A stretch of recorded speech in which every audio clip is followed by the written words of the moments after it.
How do you lose weight to improve your cycling performance? As always, today we're going to be tackling this question by taking a look at the science. I'll be discussing manipulating carbs, fat, and protein to lose weight. Specifically, will cutting carbs from your diet help with weight loss or not? At the end of the video, I'll give you an example of an optimal day of eating to facilitate weight loss and optimal performance on the bike.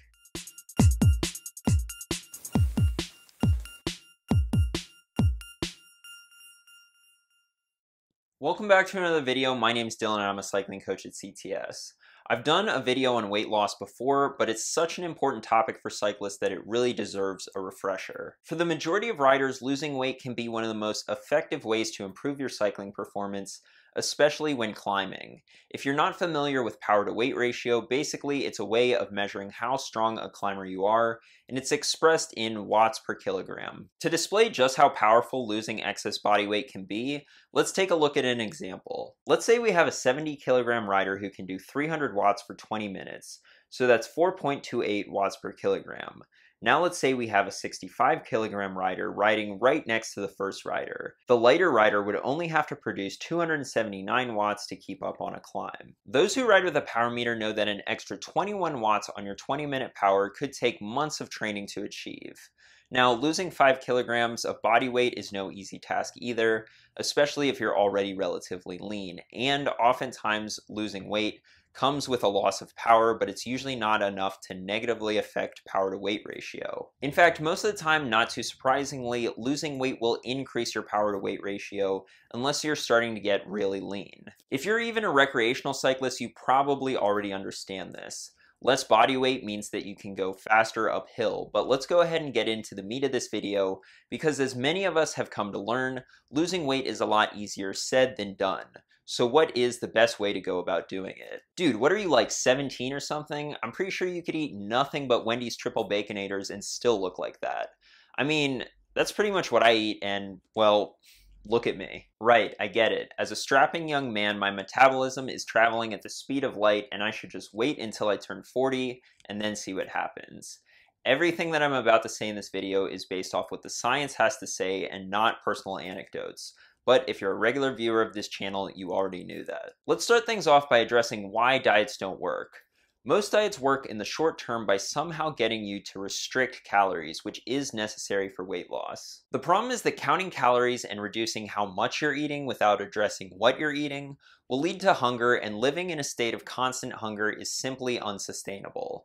A select few will be able to lose weight this way, but they're the outliers and they have to constantly monitor portion size. And this is why the vast majority of people who go on diets fail and regain the weight back. Hunger is something that we need to overcome if we want to lose weight, but how exactly do we go about doing that? Some have suggested that manipulating macronutrient ratios by following a high-fat, low-carb diet or a high-carb, low-fat diet or any combination in between is the solution. Let's see what the science has to say. This study comparing diets with different compositions of fat, protein, and carbohydrates took 811 overweight adults and put them onto 4 different diets with a range of different macronutrient ratios.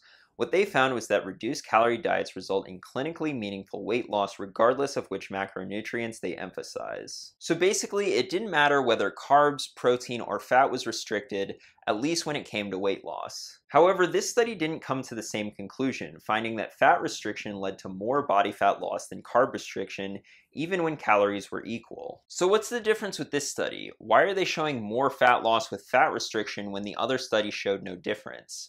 It's because this study actually looked at changes in body fat, while the other study only looked at changes in body weight. If you're just looking at the scale, the low-carb diet did result in more weight loss, but not more fat loss. The reason, low-carb diets result in greater lean mass loss, mainly through the loss of water weight. Glycogen is your body's stored carbohydrates, and glycogen contains water. When you deplete your glycogen stores by following a low-carb diet, that water goes with it. The difference between having full and depleted glycogen stores could be 4 pounds or more. So when low-carbers step on the scale and see this, it's hard not to get excited. But this isn't the kind of weight that you want to be losing. In fact, low-carb diets may have a negative impact on body composition even when done with regular exercise. This study on the effect of the ketogenic diet on body composition during resistance training had subjects complete an 8-week resistance training program on a ketogenic and non-ketogenic diet. Not surprisingly, the non-keto group gained almost a kilo of muscle, but the ketogenic group actually lost a small amount of muscle mass, and they concluded that the ketogenic diet might not be useful to increase muscle mass. This is somewhat ironic considering that the ketogenic and other low-carb diets are pretty popular right now amongst bodybuilders and gym rats. So I don't know if you guys knew this, but Hypergain Beast Mode Mass Gainer Raw Edition in the cupcake flavor has 0 grams of carbohydrates, so you don't have to worry about getting knocked out of ketosis when making those gains. Alright, but at the end of the day, gravity doesn't care whether you're lighter because you have less fat or less water. So in that sense, low carb still wins, right? Well, not exactly, because remember, our ultimate goal is to actually ride faster, and following a low-carb diet certainly won't help with that. This review on carbohydrate dependence in endurance athletes concluded that despite renewed popular interest in high-fat, low-carb diets for endurance sports, fat-rich diets do not spare carbohydrates or improve training capacity and performance, but instead directly impair rates of muscle glycogenolysis and energy flux. From this review on periodized nutrition for athletes, the ketogenic diet has received considerable attention in the popular press, and many claims have been made recently. However, it is important to realize that to date, not a single study has demonstrated performance benefits of a ketogenic diet. And the evidence that carbs improve performance is overwhelming. This 2011 meta-analysis that looked at 88 randomized crossover studies on carbohydrate consumption and endurance performance came to the conclusion that carbohydrates show a large benefit to performance. Basically, low carb is not the method that you should choose to lose weight or increase your cycling performance. Some have suggested adopting a low-carb diet in the off-season and then reintroducing carbs once the season starts, but remember that most of the weight that you lose on a low-carb diet is water weight, and once you reintroduce carbs again, you'll gain that water back. So right now you may be thinking, well, if low-carb isn't the answer, then surely low-fat is. I can eat all the white bread and Coca-Cola I want as long as I keep the amount of fat I'm eating to a minimum. No. That's not what I'm advocating for here either. And in fact, at least when it comes to weight loss, it may be beneficial to forget about macronutrients entirely and even forget about calorie counting. Yes, that's right, no calorie counting. If you're counting calories, that means that you're gonna be hungry, and as we've already established, that isn't sustainable.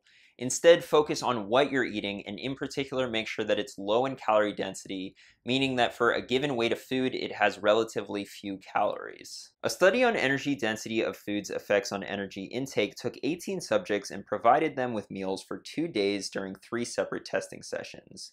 In these 3 sessions, subjects consumed either low, medium, or high energy density or calorie density meals. The results showed that significantly more calories were consumed for the higher energy density conditions, even though the amount of food by weight was relatively similar. Calories consumed were around 1,800 calories for the high energy density group and below 1,400 calories for the low. The study concluded that energy density influenced energy intake independent of macronutrient composition, and that subjects reported no difference in feelings of hunger or fullness. Carbs, protein, fat, that wasn't as important as the overall calorie density of the diet, and these results have been shown over the long term as well. A study on energy density's effects on weight change over 6 years took 186 subjects and measured the energy density of their diet.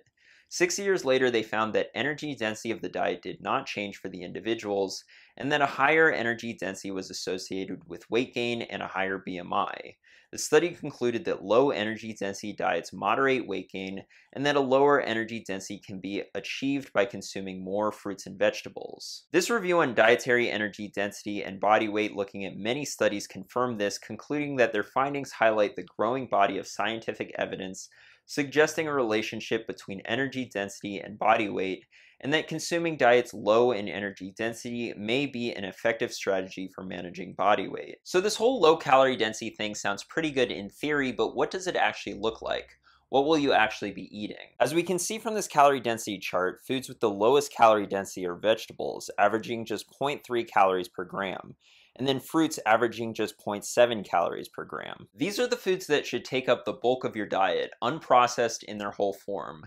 That unprocessed bit is critically important. As you can see, for example, there's a huge jump in calorie density when going from unprocessed carbs to processed carbs, and unprocessed plant-based protein sources like beans, chickpeas, and lentils are generally lower in calorie density than more traditional animal-based sources. In fact, the more you center your diet around whole plant foods, generally the lower it is in calorie density and the easier it becomes to lose weight without restricting food. In this study on a whole food plant-based diet for the treatment of obesity, heart disease, and diabetes, they took obese and overweight subjects and put them on a whole food plant-based diet.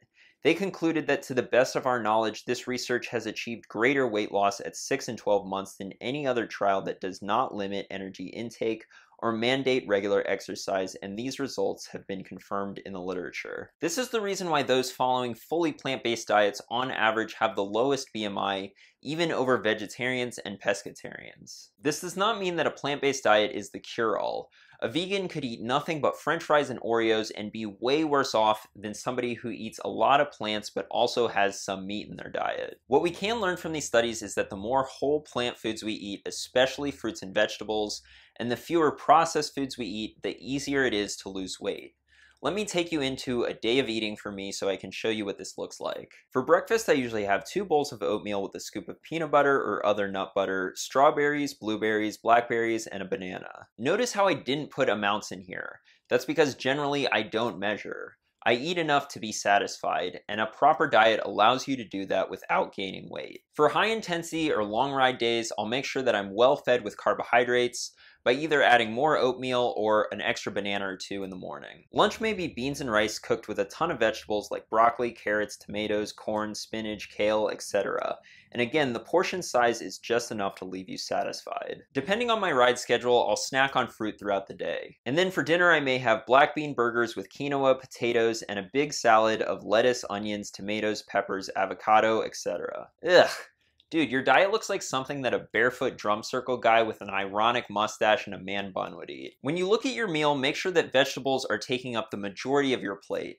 The exception to this would be right before a race or a very hard workout, because digestion may become an issue with such a fibrous meal in your stomach. The go-to on these days should be more simple, easy to digest carbohydrates, and if you want to see what your pre, during, and post-workout meals should look like, I made a whole video about it that I linked down in the description. The takeaway from this video is that other than fueling yourself properly with carbohydrates around your workouts, stop fixating on macronutrient ratios and calorie counting, and instead make sure that what you're eating is high quality in its whole form and mostly comes from plants, in particular fruits and vegetables. Thanks for watching, and if you found this information helpful, be sure to subscribe, like, and share it with your cycling friends.